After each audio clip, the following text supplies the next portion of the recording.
Esse é o Democracia na Teia. A gente está recebendo a Andrea Kogan, pesquisadora em religião. Acabou de lançar um livro sobre judaísmo e espiritismo na metrópole, em São Paulo. Né? Tá ganhando o mundo. Nossa, uma loucura. Vai ser traduzido. Vai. É isso? Vai. É um prazer receber você aqui, Andrea. Prazer é meu. Que também é minha amiga. Né? Prazer é meu. Somos parceiros lá na PUC. E, André, eu queria começar, assim, a gente está falando aqui livremente sobre o mundo contemporâneo, democracia, política, comportamento. Eu queria que você me explicasse uma coisa. Que negócio é esse de judaísmo e espiritismo? Significa o quê? Que um judeu lá que veio da Polônia, que mora hoje em Higienópolis ou Idishnópolis, certo? E baixa um preto velho nele? Sim, que é isso? Sim. Eu tinha uma curiosidade, é muito engraçado, eu tinha uma curiosidade desde pequena, pensava assim, como é que tem tanto judeu que eu conheço, judeus seculares, né, vamos deixar isso bem claro, quer dizer, não são judeus ortodoxos, mas que tem outra religião além do judaísmo. Então, por exemplo, de pequena eu não tinha muita noção, eu era adolescente quando eu comecei a prestar atenção nisso, então eu não sabia muito bem, principalmente porque eu cresci num meio judaico que não tinha ligação com outras religiões, mas eu vi amigos e até familiares falando de espiritismo, falando de Chico Xavier, falando de entidades. E quando eu tinha uns 14, 15 anos, eu li um livro chamado Quando se pretende falar de vida. E aí era um médico judeu aqui da comunidade que tinha perdido o filho aos 19 anos, de repente, em 1979. E a família absolutamente desesperada não acha, e hoje eu entendo, né? Hoje depois de estudar a gente entende, não acha o conforto necessário, o conforto por essa perda horrorosa, não acha no judaísmo. E eles vão, por meio de amigos e tal, até o Chico Xavier, e eles desenvolvem uma amizade com o Chico Xavier até o Chico falecer em 2002. Mas o judaísmo é uma religião fria, é isso? Então, eu acho que o judaísmo ali, para eles e para muitas das pessoas que eu já pesquisei... ouvi de uma pessoa que perdeu o filho, a mesma frase. Exatamente. E aí eu vejo assim, que o judaísmo, nesse contexto de perda, e eu não estou dizendo dessa perda horrorosa e máxima de perda de filho, mas eu estou falando assim, de casos sérios que vivem no ser humano, porque ninguém leva uma vida feliz e fácil o tempo inteiro. Então pode ser uma perda financeira, uma perda de um ente querido, um divórcio, uma falência, coisas que as pessoas passam. O judaísmo talvez não traga respostas tão concretas e rápidas. E a gente sabe que no mundo as pessoas às vezes precisam de respostas mais rápidas e não só, aconteceu, seu filho está te esperando, vão se encontrar no Gan Eden, no Jardim do Éden. E o espiritismo, de uma certa maneira, quando a pessoa vai numa reunião, seja na Federação Espírita, seja na casa de alguém, seja num centro espírita, ela pode até chegar a receber uma mensagem psicografada. E foi isso que aconteceu com essa família. O Chico Xavier, ele psicografou 22 mensagens do Roberto, que é esse menino que faleceu, e aí a família transformou em livro. Mas é verdade mesmo? Eu não sou... Esses espíritos desencarnados mandam mensagens? Eu sempre falo o seguinte, você está falando com a Andrea pessoa ou Andrea pesquisadora, né? Eu estou falando com a Andrea pesquisadora. A Andrea né? pesquisadora não emite opinião sobre esse assunto, porque assim, eu vi nesses anos todos de pesquisa, e eu comecei as pesquisas seriamente em 2010, 2011, então são muitos anos de mesa branca, muitos anos de relatos, muitos anos de confissões que as pessoas me fazem e de ver um monte de coisa diferente, vamos dizer assim, e eu nunca fiz nenhum tipo de juízo de valor, eu perguntei pra pessoa, fala a verdade pra mim. Não fiz isso, né? E assim, as cartas do Chico Xavier, eu acho que elas são muito impressionantes, porque, por exemplo, o Chico escrevia como um menino escrevia, ele assinava como um menino assinava. Ele falava coisas em hebraico ou na língua Yiddish que o Chico Xavier era semi-analfabeto. Isso é narrado pelo pai. Narrado pelo pai. Não, mas as cartas são as originais, que estão no livro. Fotografadas, exatamente. E aí eles transcreveram só e algumas partes eles colocaram ali. E eu optei também durante a pesquisa por não conversar com essa família. Eu fui conhecê-lo só depois que o doutorado já tinha sido defendido e que o livro tinha sido publicado. E me contaram coisas sensacionais, assim, mas quem sou eu, né? Ou quem somos nós? Sensacionais do ponto de vista espiritual? Espiritual. Tipo, de ver o filho ou falar de ter certeza que era o filho, de ter certeza que eles podiam dormir mais tranquilos. E não só eles, como outras pessoas, que realmente a vida continua. Então, quer dizer, o Brasil, se não me engano, é o país que tem mais espírita mais do mundo, espírita. Né? Na realidade, assim, o Brasil é o único lugar onde o espiritismo é considerado religião. religião. Então, o brasileiro é o bicho mais desesperado? O brasileiro Por isso que é tão grudado no espiritismo? o bicho mais sincrético e o mais louco pelo sobrenatural. Essa é a ideia. Aham. Porque existe uma pesquisa que eu usei muito no livro e depois eu vi de uma psicóloga do Departamento de Psicologia da USP, professora Fátima, que ela faz uma pesquisa perguntando para as pessoas se elas já tiveram alguma experiência diferente. Alguma experiência... O que quer dizer experiência diferente? Sonhos lúcidos, experiência de quase morte... O que é sonho lúcido? Sonho lúcido é quando você consegue projetar, você tem noção do que está acontecendo.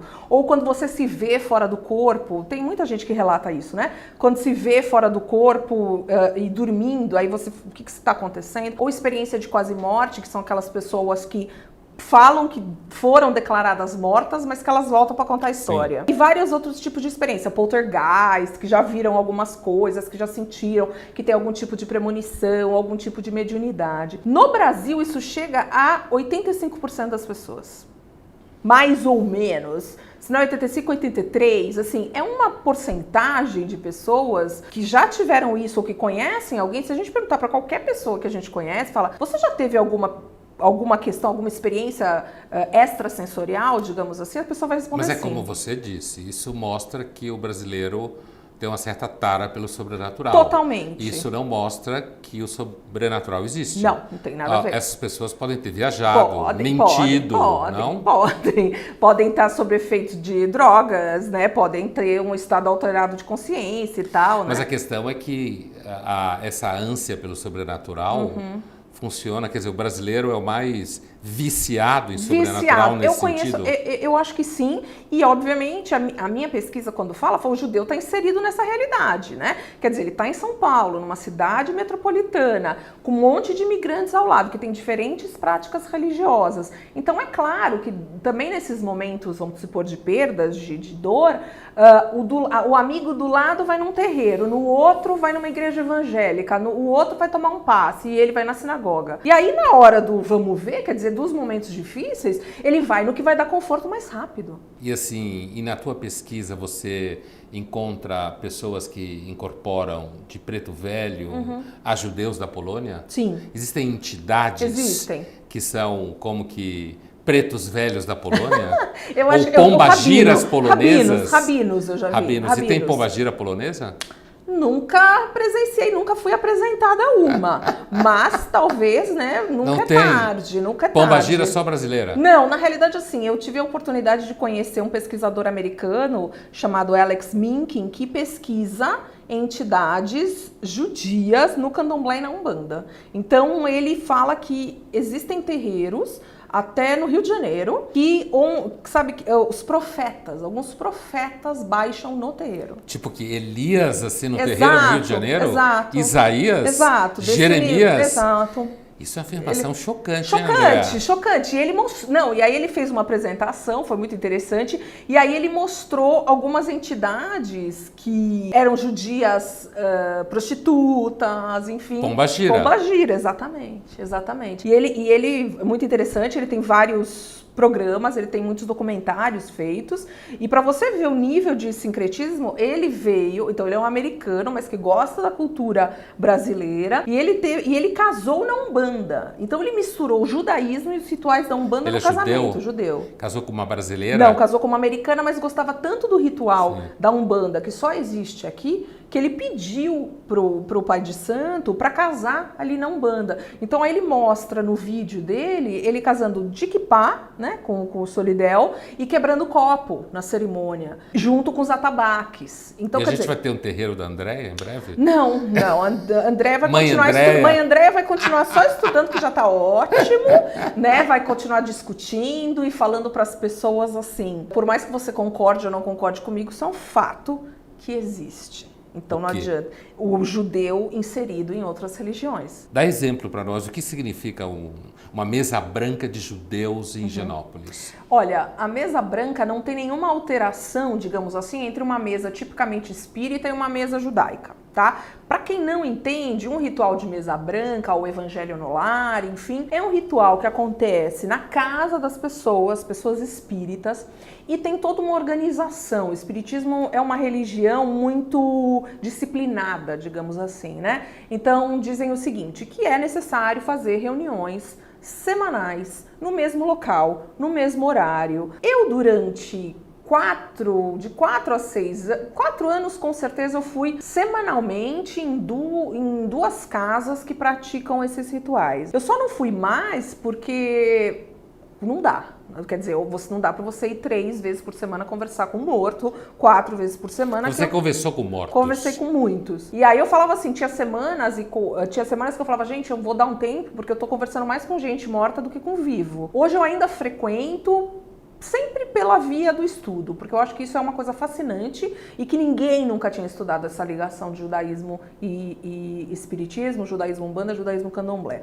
Bom, o que eu aprendi durante isso, como é que eram essas reuniões, né? Essas reuniões elas começam sempre com um ritual, com uma prece, com uma meditação e tal, sempre tem um coordenador. Uma prece cristã. Uma prece, depende, não necessariamente cristã, pode ser tipo uma meditação ou um agradecimento por todos estarem ali, em volta daquela mesa, concentrados, esperando a ajuda dos amigos do alto, alguma coisa assim, né? Amigos do alto são os desencarnados. São os desencarnados e sempre todos eles, esses médiums ou essas pessoas que compõem a mesa e que conseguem ver alguma coisa ou sentir, porque o tipo de mediunidade eu aprendi também que as pessoas não só veem, elas podem ouvir, elas podem sentir o cheiro, elas podem sentir, então tem vários tipos de mediunidade, né? Então eles sempre dizem que isso acontece no mesmo horário, no mesmo local, porque não somos só nós que estamos encarnados, vivos, que estamos lá naquela reunião. São muitas pessoas, são muitas entidades. Lá em cima? Tem hora, parece que eles têm hora sim, parece que tem hora. Mas que eles assim? Se organizam e trazem as pessoas para lá. Tem hora, tem calendário? Tem calendário, parece que sim, pelo menos é o que eu entendi. Assim, André, você não acha isso uma questão... Sim. Assim, durante 23 anos tive uma cadeira de filosofia da religião na PUC, Sim, você sim. me conheceu assim e tal. Você não acha que o espiritismo, às vezes, ele é um pouco antropomórfico demais nesse sentido? Quer dizer, do outro lado tem hospital, do outro lado, sei lá, tem Ministério Público, tem horário, tem calendário. Tem obrigações. Isso não é quase um exercício de antropomorfismo, como o velho paganismo fazia? Eu acho. Na realidade, assim, eu vejo que nessas mesas de judeus, eles tentam fazer um equilíbrio, digamos assim, porque você tem muitas interferências cristãs no espiritismo brasileiro. Então, por exemplo, assim, eu vejo que tem uma oração inicial, embora você está se referindo a todo mundo, mas em primeiro lugar, agradecem a Deus. Isso é sempre um ponto. Shema Israel, Adonai Não, Elohim, em português. Adonai Não tem. Eu sempre brinco, não tem Shema Israel, mas... É interessante assim, que eu já vi, por exemplo, eu trabalhei em 2 casas. Em uma das casas, a coordenadora dos trabalhos é uma médium que é impressionante no seguinte sentido, ela consegue incorporar várias entidades numa mesma noite, que isso se diz que precisa de muita força e tal. E na segunda casa é uma senhora que é a coordenadora que incorpora somente uma entidade chamada de Nhô Pedro, como se fosse um preto velho ou alguém que ajuda ali, né? Obviamente a gente já vê que tem uma interferência da Umbanda ali clara, né? Não é um espiritismo kardecista, tá? Então, por exemplo, essa da primeira casa, essa moça que incorpora muitas entidades, aí eu já tive a oportunidade de conversar com rabinos que ela incorporou, já tive a oportunidade de conversar com crianças falecidas e que aí vem lá dar o recado, moças que faleceram ou até pessoas desconhecidas que vinham e falavam assim, olha, eu tô tendo a permissão de vir aqui porque lá no alto disseram que a vida vai continuar. E o que é lá no alto? Eles dizem que assim, que são colônias e grupos e cidades. Sabe aquele filme O Nosso Lar? Do bem Chico ruim, Xavier? Inclusive. Então, eu não vi. Bem ruim, eu não vi. Mas todo mundo eles nessas reuniões falam que isso é muito próximo do que acontece, do que é, né? Ninguém ainda voltou para contar pra gente. Mas com é exatamente certeza. isso que eu acho antropomórfico, não? Assim, uma coisa tipo igual aqui. Lá. Eles falam que continuam com as obrigações, que continuam com as coisas, que continuam trabalhando e tal. É muito interessante. E eu já também tive a oportunidade de conversar com pessoas que eu conhecia em vida e que faleceram e que eu conversei depois. Que já morreu. Fala disso aí. Como é? Alguém que você conheceu. Conheci. Essa pessoa faleceu. Sim. E daí Veio você foi comigo. numa sessão dessa Não, essa é uma experiência... É. Essa pode dividir o ceticismo da fé, sim, não? Sim, porque assim, várias dessas pessoas que fazem esse ritual de mesa branca, eles incorporam entidades que realmente são pessoas que você conheceu, ou que já existiram, etc, né? E, enfim, eu tenho uma tia-avó, que era uma pessoa queridíssima, que eu gostava demais, e que era tia do meu pai, e que era uma grande espírita judia e espírita. Veio da Europa do Leste. Eu não conhecia, eu nunca tive a oportunidade de bater papo com ela sobre esse assunto, porque quando eu fui me interessar por esse assunto, ela já tinha falecido. E aí, eu gostava muito dela, e quando ela faleceu, e depois que eu comecei a estudar esse assunto, alguém me falou, nossa, mas ela era muito espírita, vinha gente em casa, ela dava passe. Ela veio da Europa. Ela veio da Europa, veio da Polônia. Sim. E isso era um ritual na casa dela. Quer dizer, além dos rituais judaicos, que é esse o foco, né? Essas pessoas que eu estudei, elas permanecem judias. Quer dizer, elas fazem rituais, pode ser de Shabat, de acendimento de vela, de fazer o jantar na Páscoa, o Rosh Hashanah, jejuar em Yom Kippur. Quer dizer, uma coisa complementa a outra, nada substitui. Sim, uma não impede a outra. Uma Mas não como impede foi a essa outra. conversa com a sua tia-avó? E aí a filha dela, essa filha dela é médium. E ela incorpora a mãe, certo? E essa médium é parente sua? É. E um belo dia, ela estava conversando comigo, a gente estava conversando, ia começar a mesa branca.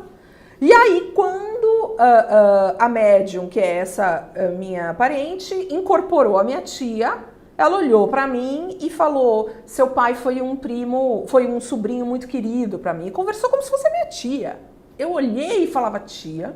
Você perguntou coisas para ela? Não perguntei, porque eu deixei conversar. Mas o que foi muito interessante, essa história eu raramente conto, mas o que foi muito interessante foi o seguinte. Acabou, isso faz uns 5 anos, 6 anos, acabou. E ela falou, mande um abraço pro seu pai. Né? E como é que você fala, né? Você liga pra sua família e fala, sabe quem te mandou um abraço? Teu pai acreditava nessas coisas? Acreditava. E meu pai tinha uma história muito interessante com médiums aqui, com arigó, com algumas outras coisas, mas era uma coisa que a gente não conversava muito, mas, enfim, sempre tem aquela coisa... Mas o judaísmo, indo um pouco para o judaísmo, o judaísmo tem uma figura que a gente conhece, chamada Dibuk, que se você for traduzir, você traduz por anexo, mas está muito facilmente encosto, né? Que é um termo brasileiro para isso. O Dibuk é alguém que está desencarnado e fica por aqui, circulando e tal. É daí que vem essa coisa de judeus trazerem para o Brasil já a crença anterior? Sim, eu vou falar duas coisas. Então, só para complementar essa história da minha tia, e aí eu cheguei, eu lembro que na época eu liguei pro meu pai e pra minha mãe e falei, olha, a tia Dora mandou um abraço. Aí, você falou isso? Falei, hã? Tia Dora mandou um abraço. E aí minha mãe, foi muito engraçado, porque minha mãe falou pra mim, nossa, mas eu gostava tanto da tia Dora, porque não era a tia dela, era a tia do meu pai. Eu gostava tanto da tia Dora, ela não falou nada pra mim, porque a gente se dava muito bem. Minha mãe ficou meio que chateada que o abraço foi só pro meu pai. Falei, mãe, ela falou pra todo mundo. Muito bem, na sessão seguinte, a tia Dora veio e falou assim, manda um abraço pra sua mãe. A primeira coisa que ela me falou. Tipo... Aí você se converteu. Aí eu falei, tá, entendi, ok, entendi sim, que a minha mãe tinha ficado chateada e tal. Mas voltando a essa questão de reencarnação, essa questão de Dibuk, essa questão de tudo, tem uma fundamentação judaica na Cabala do século XIII. Então você tem livros sobre reencarnação, livros da história do Dibuk, uma questão da alma voltar e se purificar. Então, quer dizer, você tem essas questões já relatadas. Quer dizer, então isso tem um certo conflito com a ideia clássica no judaísmo, que morreu, você fica lá até o último tempo, onde vai todo mundo voltar, sair do túmulo e tal. Então existem vários judaísmos, é isso? Na realidade, assim, o que é muito interessante é que não adianta a gente perguntar o que é judaísmo, porque a gente não vai chegar a conclusão nenhuma. Sim. E cada pessoa vai falar uma coisa diferente. Então, assim, quando você pergunta para um rabino, como que é a reencarnação, ele vai falar uma coisa. Quando você pergunta para o rabino B, outra, e o rabino C, outra. Né? Então, assim, se um rabino que tem uma fundamentação cabalista, que acredita, que estudou, enfim, porque Cabala, vamos combinar assim, que está se tornando pop, aí eu digo entre aspas, nos últimos anos, porque ela nunca foi permitida chegar até a gente, meros mortais. E é claro que a Cabala pop é um pouco duvidosa. Um pouco total duvidosa, né? E a gente fala porque a gente conhece, quer dizer, eu fiz vários cursos de Cabala em 2 lugares aqui de São Paulo, por muitos meses, porque eu queria entender o que eles estavam falando. Não sou conhecedora de Cabala,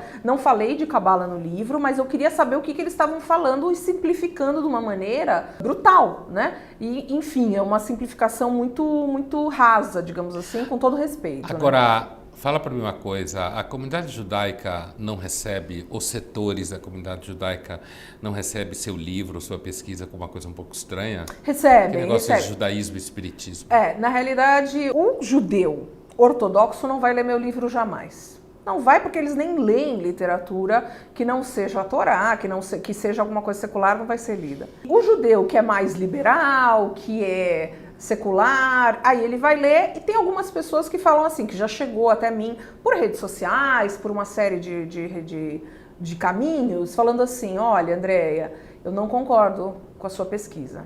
Aí eu falo, o problema é seu, no caso. Mas você não concorda com o quê? Não concorda eu posso com chegar o quê? à conclusão que eu li sobre isso, acho que o teu livro está errado aqui, mas concordar em que concordar, sentido? porque a pessoa fala assim, hoje em dia todo mundo tem opinião de tudo, você bem sabe, a pessoa precisa expor as ideias dela, e aí eu já ouvi muito, já vi em rede social, pessoas que vêm conversar comigo e falam assim, eu não concordo com nada que você disse. Aí agora eu tô tentando replicar da seguinte maneira, quando eu digo que esta calça é preta, não é uma opinião, é um fato. Então quando eu digo, existem judeus que praticam o espiritismo, ponto. Não é para você concordar ou não.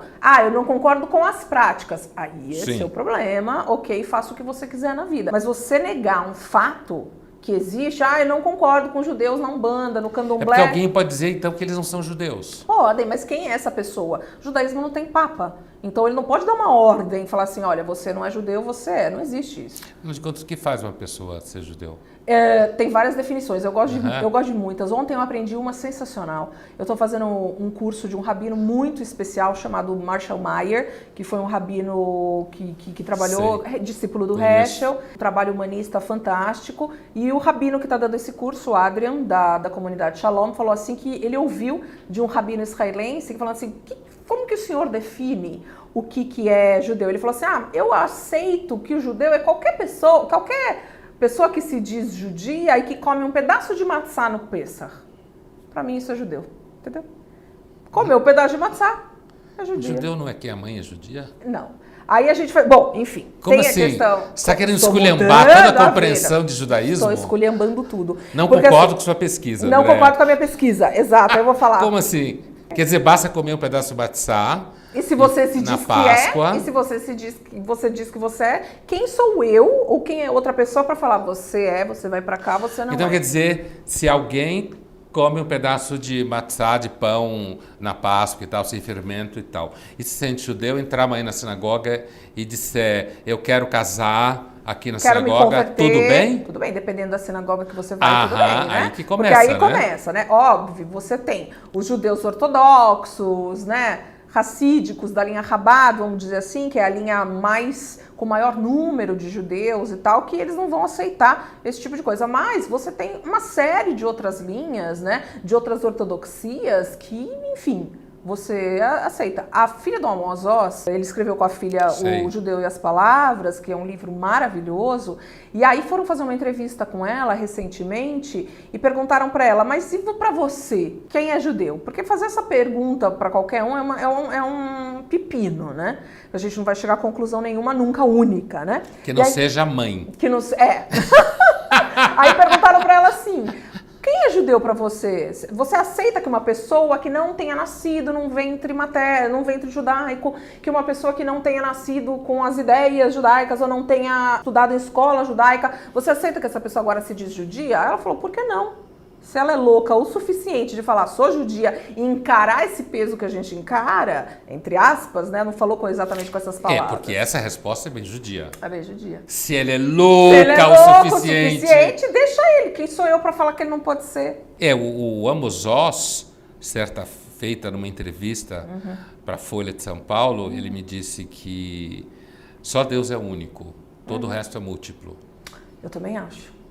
Então, assim, e esse Deus judaico? Quem é esse Deus aí? Para mim, esse Sim. Deus é o meu Deus de Israel. Para mim, ele é o único e é para quem eu rezo e é para quem eu acredito eternamente. Essa Andréia pessoa, não é a Andréia pesquisadora, não é a Andréia que fala. Sempre acontece isso em palestra, né? Porque eu falo, a gente não tem juízo de valor, e é isso, né? Quer dizer, você faz pesquisa acadêmica, você faz pesquisa empírica, não tem, nesse livro não tem nenhuma opinião minha, não tem nem, quer dizer, é o mínimo que a gente pode fazer de pesquisa séria no Brasil. E aí, fatalmente, alguém me pergunta, então, na última palestra que eu dei, alguém me perguntou, André, e com você? Aí eu sempre falo, qual é a sua identidade?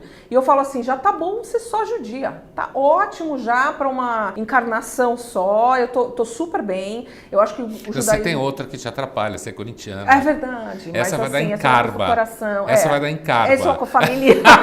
Mas assim, o judaísmo para mim também não é só uma religião, né? E é isso que a gente fala também e discute muito nos nossos grupos. Não é uma religião só, é uma cultura, uma nacionalidade, uma etnia, uma identidade, uma forma de você pensar, problema. Um pepino na sua vida, uma coisa, um encosto que te acompanha, né? Um Deus que está sempre do seu lado pro bem ou pro mal. Deus é bom?